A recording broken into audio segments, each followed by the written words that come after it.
அன்பு நண்பர்களே, இன்னைக்கு அன்னை சமையலில் பார்க்க போகிறது கொத்தமல்லி பிரியாணி. செய்யறதுக்கு ரொம்ப ரொம்ப சுலபமானதுங்க. வாங்க எப்படி செய்யறதுன்னு பார்க்கலாம். குக்கரில் தேவையான அளவு எண்ணெய், ஒரு பிரியாணி இலை, ஒரு பட்டை, ஒரு கிராம்பு, ஒரு ஏலக்காய், அரை டீஸ்பூன் சோம்பு, கொஞ்சம் முந்திரி சேர்த்துக்கலாம். அடுத்தது ஒரு வெங்காயத்தை சேர்த்துக்கலாம்.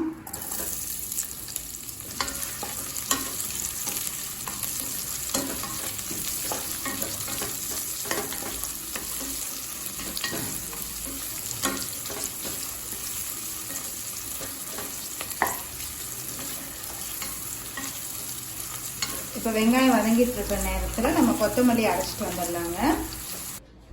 ஒரு கைப்பிடி அளவு கொத்தமல்லி,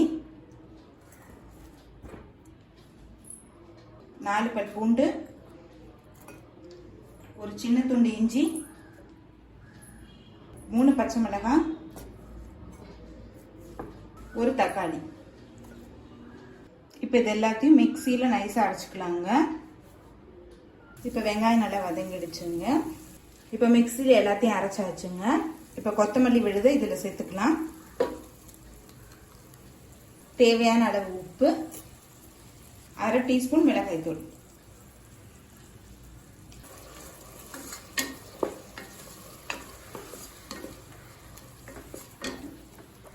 இப்போ இது ஒரு 2 நிமிஷம் நம்ம ஸ்லோலே வச்சிடலாங்க. இப்போ கொத்தமல்லி சேர்த்துட்டு நல்லா கொதிக்க ஆரம்பிச்சிருச்சுங்க. இப்போ இது கூடவே 1.5 கப் அளவு தண்ணி சேர்த்துக்கலாம். இப்போ அடுத்தது பாஸ்மதி அரிசி இதில் சேர்த்துக்கலாங்க. 1 கப் பாஸ்மதி அரிசி 20 நிமிஷம் ஊற வச்சு சேர்க்குறேன்.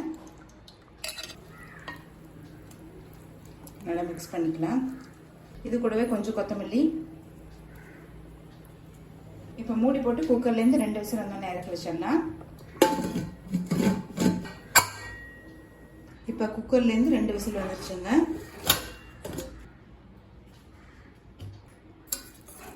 மெதுவாக கிளறிக்கலாங்க.